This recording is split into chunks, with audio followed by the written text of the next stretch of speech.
Usa ka pagtuo, usa ka tingog, usa ka katawhan.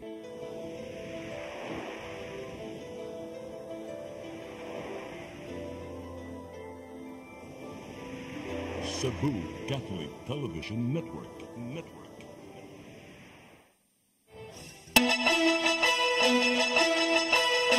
Uluhan sa mga balita sa Sayri 47. Mga empleyado sa Cebu City Hall gipahinumduman dili mag-apil-apil sa politika. Seguridad sa mga bakasyonista, panahon karong Semana Santa pahugtan. Kainiton sa Sugbo moabot sa 41 degrees Celsius karong buwan sa Abril. Grand opening sa kadaugan sa Mactan Food, Fashion and Festivities karunang gabi. Subo, Kabisayan ug Mindanao, Pilipinas ug katawhan kutos maabot katong Sibya sa tibuok kalibutan mayong hapon. Live kita karon sa CCTN Channel 47 ug kini ang tulumanon sa nag-unang kasayuran nga angay natong masayran.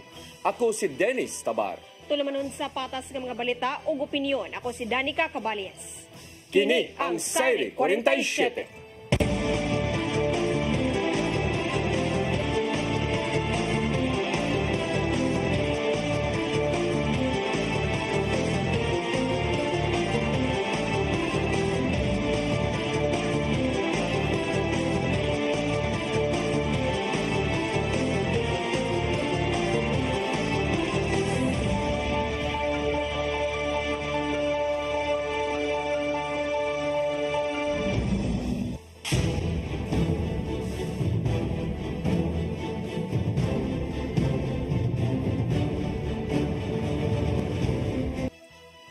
O karon sa kompletong detalye sa atong mga balita, mga empleyado sa Cebu City Hall gipahinumduman sa konseho nga dili mag-apil-apil sa politika karon nagpadayon ang kampanya sa local candidate.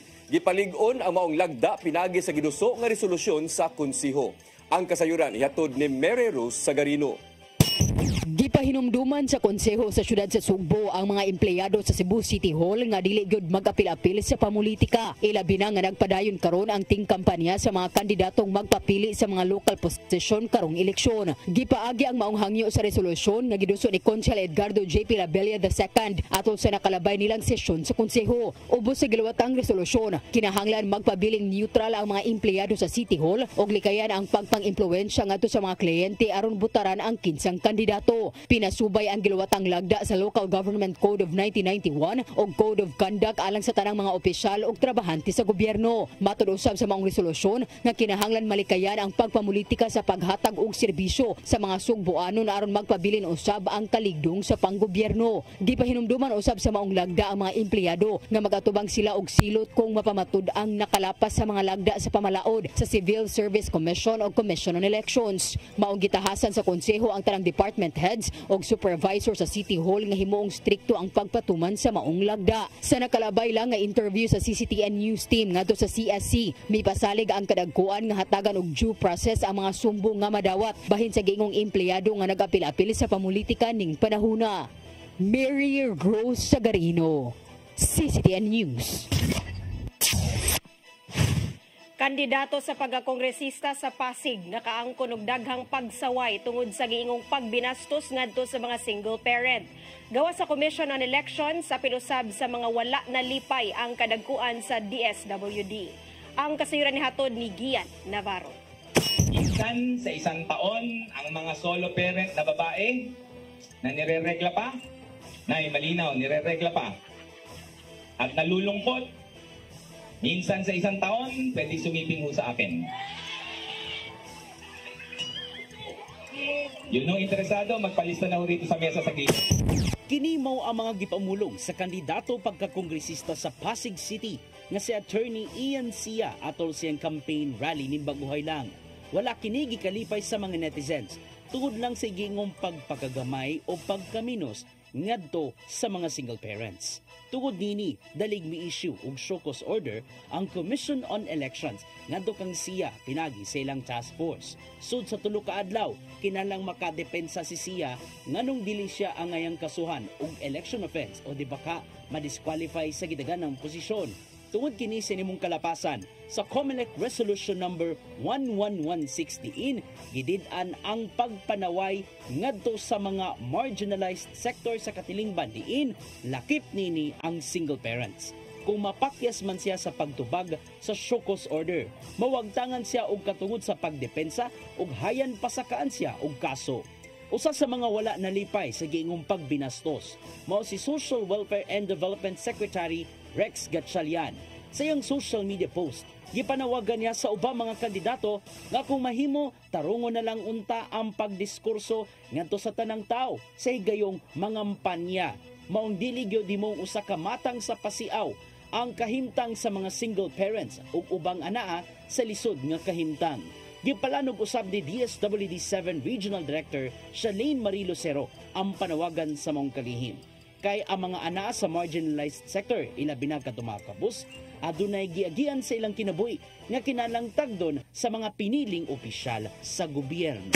In fact, they have rights, they have privileges, and every human being has to enjoy protection against the rights, diba? So, for the rights. So, dili maayo pananawon because in fact, our electoral candidate should be the one to advocate for protection of everyone.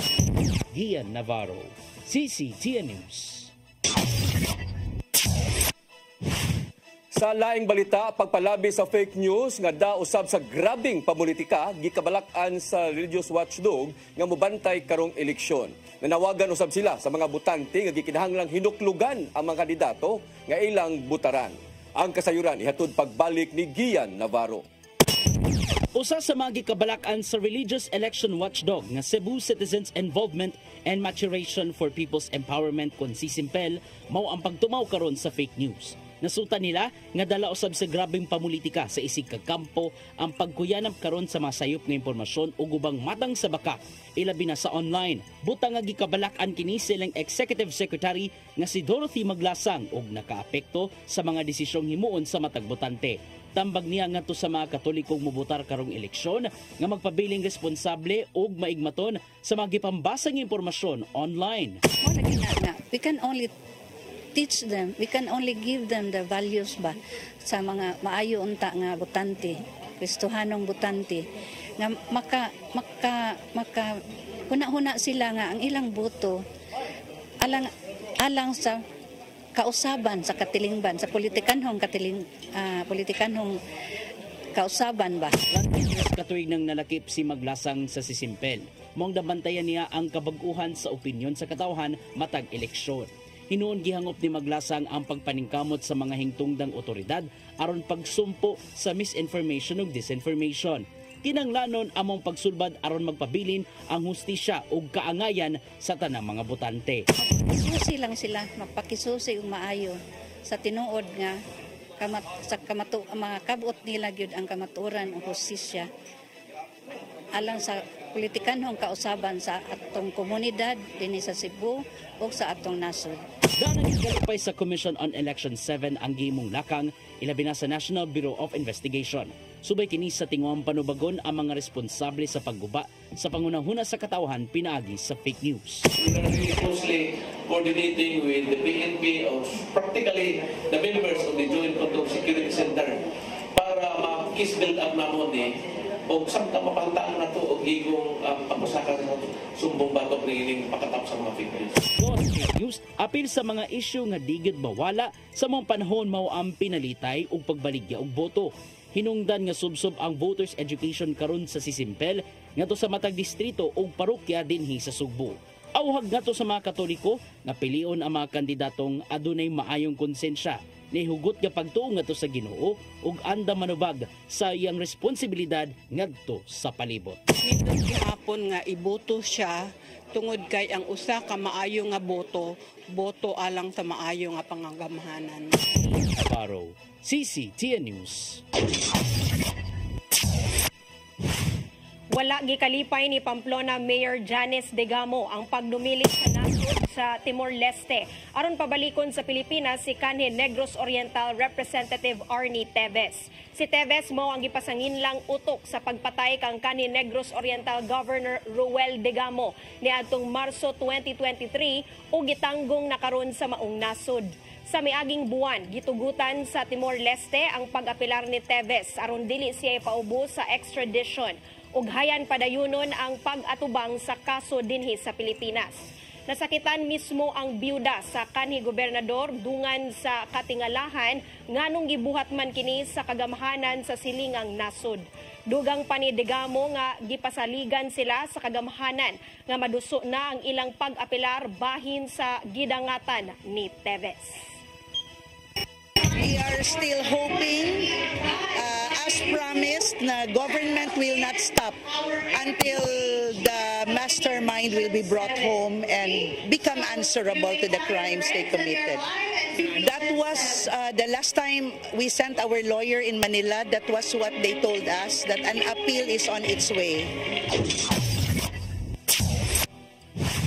Samtang sa laing balita, gibasura sa Ombudsman Visayas ang reklamong administratiba batok ni Cebu City Mayor Raymond Alvin Garcia nga nagkwestiyon sa pag-asumir sa mao nga posisyon. Sa giluwatang desisyon sa buhatan sa Ombudsman, gitataw nga legal ang paglingkod ni Garcia isip mayor human gitangtang si kanhi Mayor Michael Rama. Pinasubay ang desisyon sa reklamong gisangat sa anak ni kanhi Mayor Rama nga si Attorney Michael Rama. Sa miaging tuig din gihimug-atan nga way klarong endorsement gikan sa DILG o napakini nanumpa. Apan giklaro sa Ombudsman nga final and executory ang paglingkod ni Garcia sa mao nga nanumpa siya sa niadtong Oktubre isip mayor sa siyudad sa Sugbo. Sumausab nga sa reklamong gipasaka ni kanhi Uskahed Homer Cabaral batok ni Garcia apan gibasura rausab kini sa buhatan sa Ombudsman.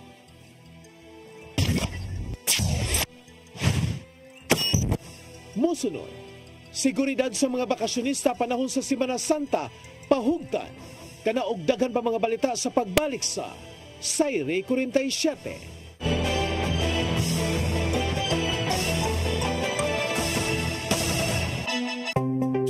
Discover the beauty of the Philippines.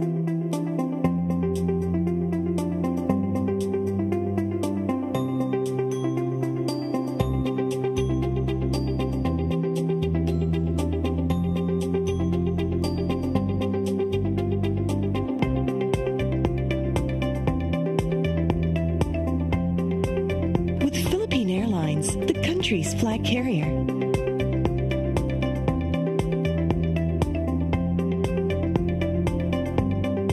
The airline that lets you feel the warmth of the nation.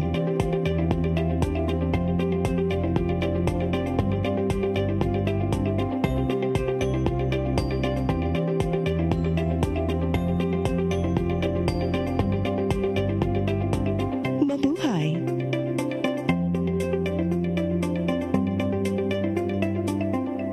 Iba sa mga politiko, matagal nang ginagawa ni Ariel Quirubin ang ipaglaban tayo. Kahit sariling buhay inaalay. Ngayon, iba ang laban. Pero tuloy ang misyon ni Ariel Quirubin, ang ipaglaban tayo. Kung medalya ang sukatan at hindi pera, si Ariel Quirubin ang ating bayani na karapat-dapat sa Senado. Pag may Ariel Quirubin sa Senado, may bayani tayo sigurado.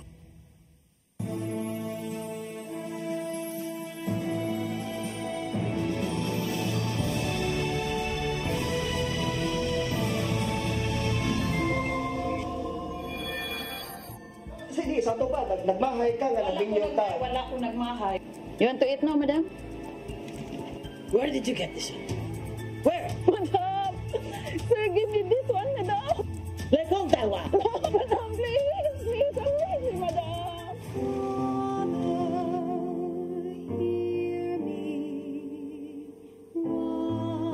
Medyo ko ganahan mo uli ang Pilipinas kay gusto ko pangita dyan ang trabaho na rin tabangan tamo ninyo.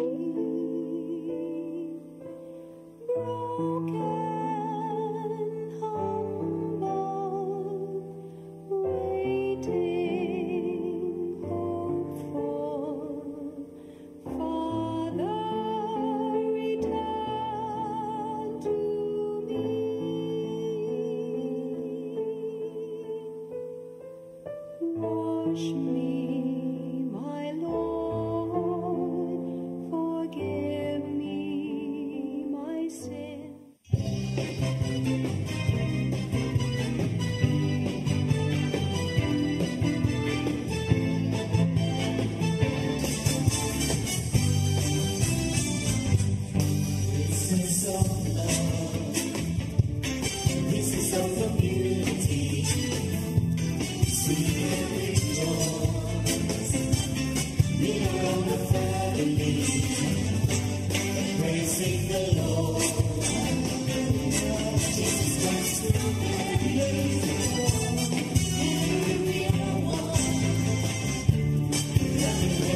Balik sa ato mga balita, seguridad alang sa mga mubakasyon, pahugtan sa kapulisan sa probinsya sa Sugbo. Gilauman nila ang pagdagsa sa mga lokal ug langyaw nga mga turista, ilabi na nga hapit na ang taas nga bakasyon karong Semana Santa. Ang kasayuran ihatod ni Randy Gurion. Pahugtan pa sa kapulisan sa probinsya sa Sugbo ang seguridad alang sa tanang mga bakasyonista, lokal man o langyaw. Karon nagkadoon na ang taas nga bakasyon sa umaabot nga Semana Santa. Lauman ang pagdagsa sa mga turista, ilabi na sa mga beach resorts. Matud ni Cebu Provincial Police Director Colonel Jovito Atanasio nga apil sa gibantayan ang Bantayan Island tungod sa kadaghan sa mga manglaag sa mong isla. Maong nakigsabot sila sa mga sakop sa kapulisan alang sa ipatumang security plan. Kini aron magpabiling luwas ang katawhan sa panahon sa bakasyon ug masiguro nga way mahitabong krimen. Nga dapat amo gidipalungtad ang seguridad sa local and foreign tourists nga mo experience sa isang higayon nga Semana Santa adto sa Bantayan Island. But we are not limiting only sa Bantayan kung sa tibuok probinsya. So na kami implementational plan, ipaabot na mo ito declared for heightened alert status, then deployment of police officers. Ang police office magdagdag og pwersa. Ipaupo sa heightened alert status ang lalawigan, maong way puas nga seguridad ang ihatag sa mga sakop sa kapulisan karong Semana Santa. Hinoon makigalayon sila sa ubang security forces aron daling matubag ang alarma kung agaling adunay motumaw nga kagugot. So ngayon, heightened alert din kami dito, hantod nga malifa ito. So wala pa, hindi pa nalifa ng Regional Police Office ang heightened alert, kaya ang mga tao, yun ang direksyon sa kanila. Awang karon sa Cebu PNP sa mga bakasyonista nga musunod gyud sa mga security protocols aron magpabiling hapsay ang tanan. Randy Gurion, CCTN News. Pag-asa Visayas ni paymangno nga lauman sa tanan ang hangtod 41 degrees Celsius nga heat index sa Sugbo ning buwan sa Abril. Wala usab sila'y nakit ang bagyo nga muigo sa atong dapit hangtod Abril 15. Ang kasayuran ni hatod ni Crystal Joy Felerca.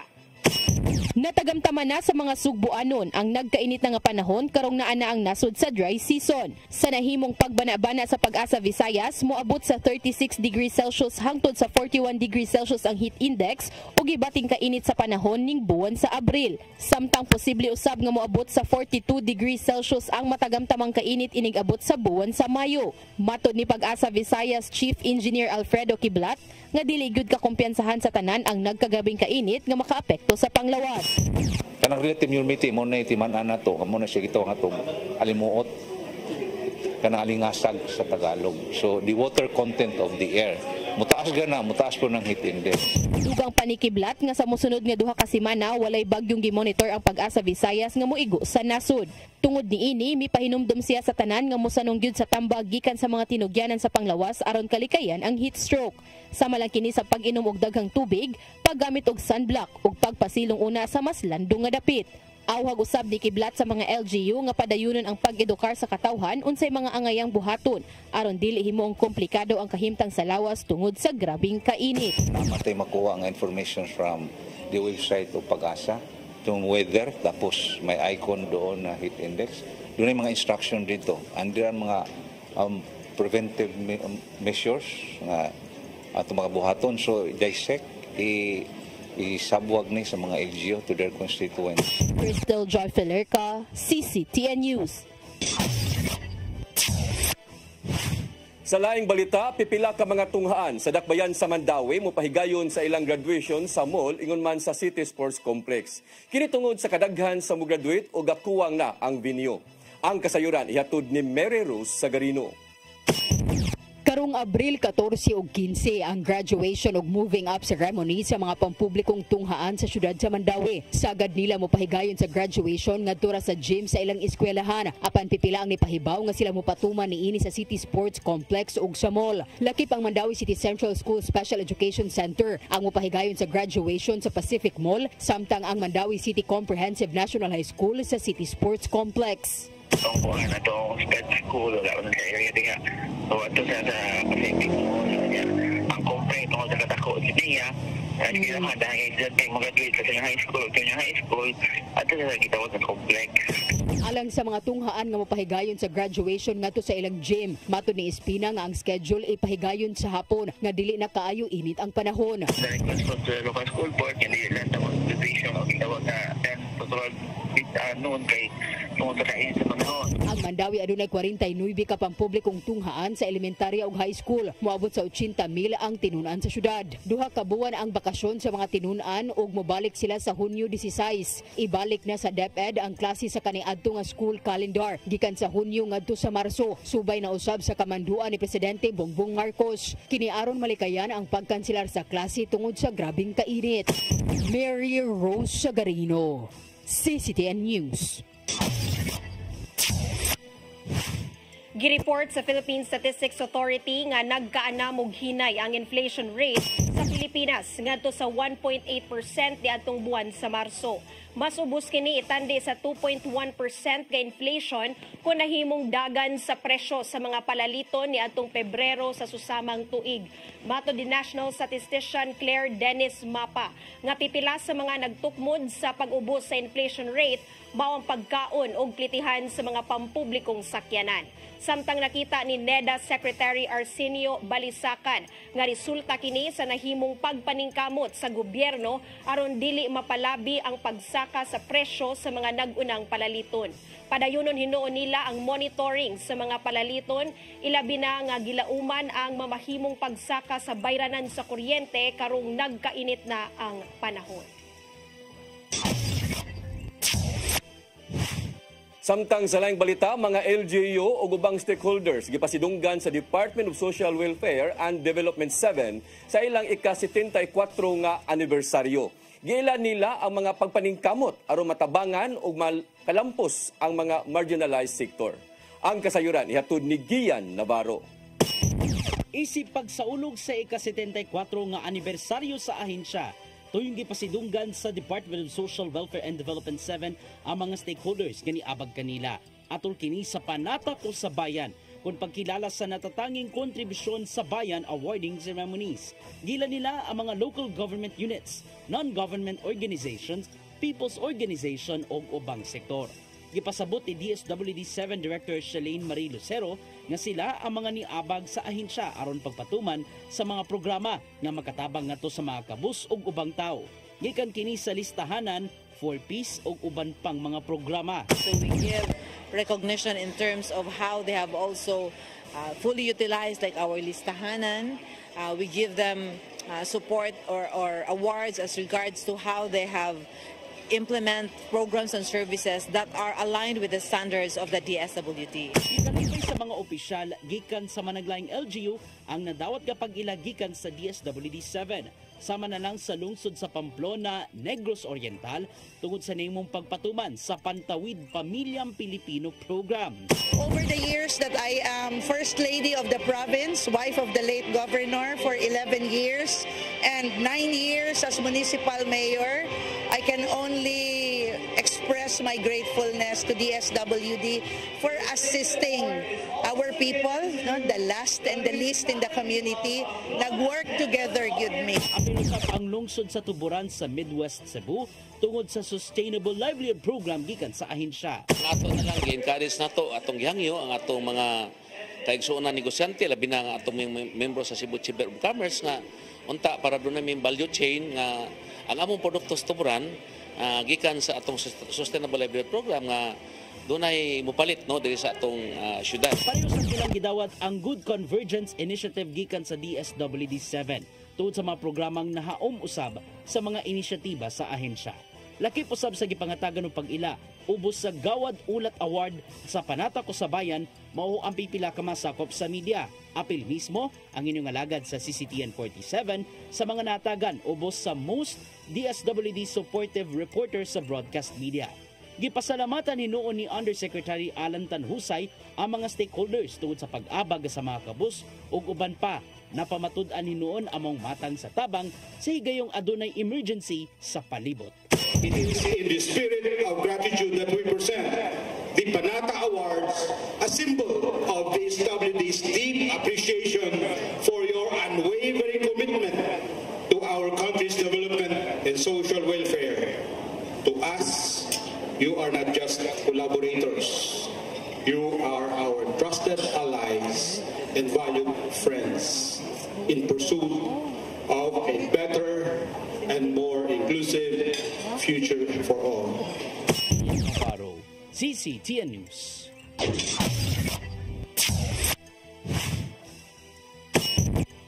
Mosunod, grand opening sa kadaugan sa Mactan Food, Fashion and Festivities karunang gabi.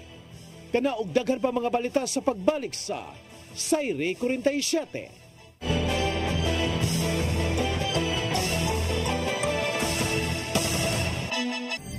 Ito ang programa kung saan magko-collaborate ang ating mga ozone na doctors para ibahagi ang kanilang kaalamang medikal. I believe with all my heart that the Lord is allowing us to understand that He's the one who are extending this life and we have to take care of our body. Yes. Matag episode, among ipaambit ninyo ang mga healing testimonies. Every day, pag-gising mo, iisip ko kung ilang taon na lang yung itatagal ko. This is your path to a new start. OzoMed Wellness Clinic New Start. Mapapanood every Saturday 8 to 9 a.m. Og ang replay airing matag Miyerkules 1:00 hangtod 2:00 sa hapon. Dinhi lang sa CCTN Channel 47.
Ben Zubiri, kompositor, artista sa bantawan, pelikula o radyo. Mas nailhan sa ngang Iyo Carbo. Si Ben Zubiri ang isuwat sa way kamatayong awit Matud Nila.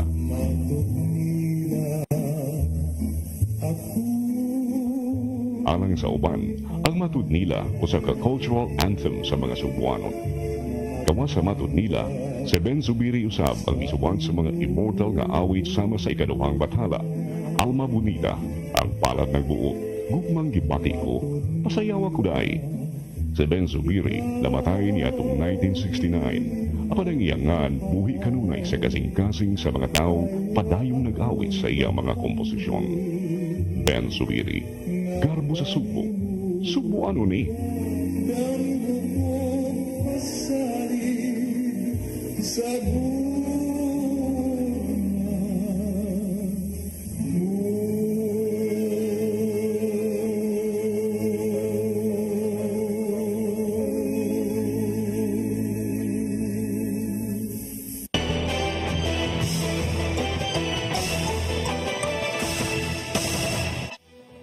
Balik sa ato mga balita, gibuhian sa City Environment and Natural Resources Office kung Sinro Lapu-Lapu ang na-rescue nga bao o turtle sa usa ka marine sanctuary kagahapon adlaw.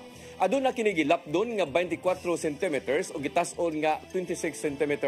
Matod ni Jocelyn Abayan, ang Supervising Environmental Specialist sa Sinro Lapu-Lapu, nga usa ka mananagat nga si Alexandro Fernandez ang nakarescue niini kagahapong adlaw sa kadagatan sa Barangay Pusok o giturn over ngadto sa Maritime Police. Human masusi sa City Veterinarian nga naa sa maayong kondisyon ang maong pawikan, gibalik usab kini dayon ngadto sa kadagatan.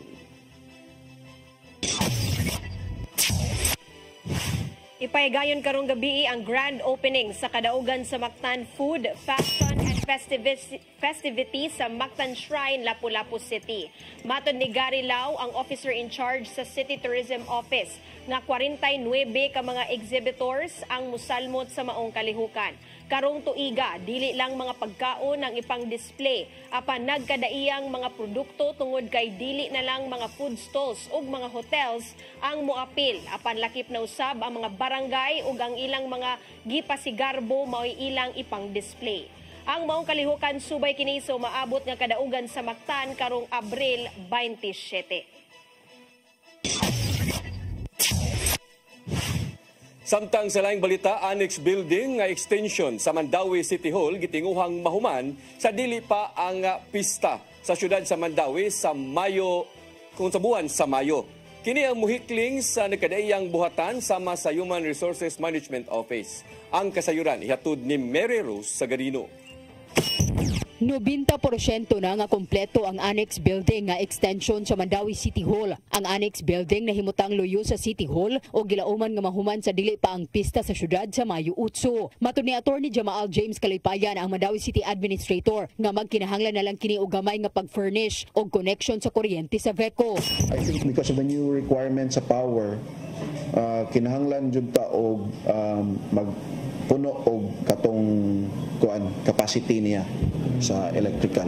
Ang annex building isumpay sa City Hall. Ang kasamtangang media center ay balhin aron mahimong hallway. Ang proyekto gisugdan pagtukod ni atong Hunyo tuig 2024, nagtumong sa paghatag og mas maayong pasilidad alang sa mga buhatan sa gobyerno. Muhikling ang bagong building sa nagkadayang opisina, naglakip sa Human and Management Resources Office, Legal Office, Conference Room ug Media Center. Kung mahuman na ang building, ablihan na usab pagbalik ang daan sa kilid nga gisiradaan tungod sa construction. Ma-open na siya para ma-restore na siya sa original nga katong one way ramang gihapon na one way. Giangko ni Kalipayan nga ang proyekto gipaubos kaniadto sa suspension order sa engineering office. Hinuon iyang giklaro nga ang mga adlaw nga nawa tungod sa suspension wala giihap sa kinatibuk ang construction timeline. Mary Rose Sagarino, CCTN News. Mo kadtong naglangkob sa atong mga balita sa Sayri 47, ako si Dennis Tabar. Ako si Danica Cabalya, Santo Lunes Pon sa inyong paboritong tulumanon. Sayri 47.